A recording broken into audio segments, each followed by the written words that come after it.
Hello and welcome to the kitchen. Today we are going to make spinach,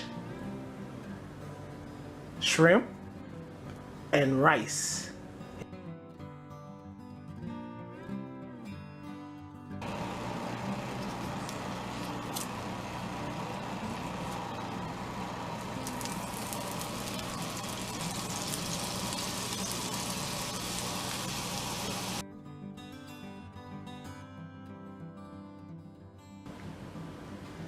Okay, now that your shrimp is cooking, and we'll take a look at that in just a second, and your red pepper is chopped up, we'll put this in there and cook it along with the shrimp.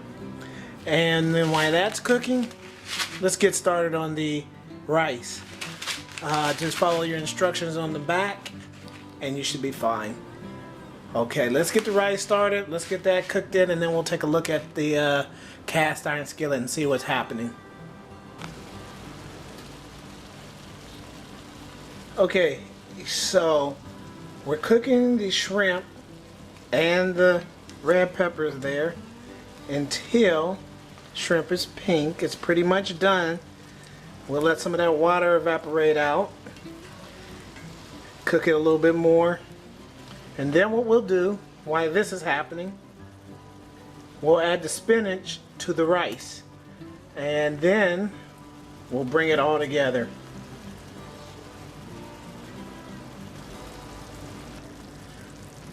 Okay, so now what we have done is we had our rice with our spinach that was cooking together. We combined that into the here after the after the water had cooked out of the shrimp. So there was water in here from the shrimp. We let that cook down.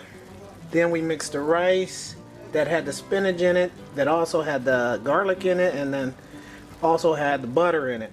And we put that in here. We mixed it with the shrimp and the red peppers. And now we turn it down to low, and we set our timer on the oven to 7 minutes and kind of let it cook out. Let's see that water steam coming up. Let some of that cook out. There may be still some left, but we'll let that cook out. And then guess what, folks? You got it, chow time.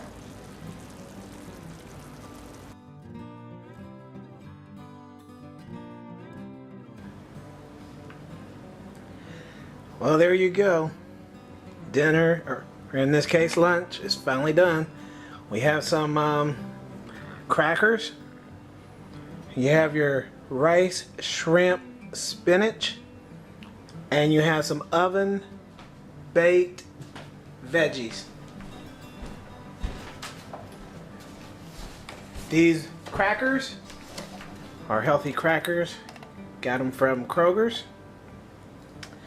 Multi-grain flax-seeded flatbread crackers, which makes this a really healthy meal. And it was about $20, but it feeds 4, so that breaks it down to about $4 per person. Got your iced tea as well. Okay, thank you for watching, and until next time. That was really good. So if you have the time, you can cut these tail parts off of your shrimp. I was doing it for a while and then I got tired and I just said I'll take them off as I eat, so that's what was left.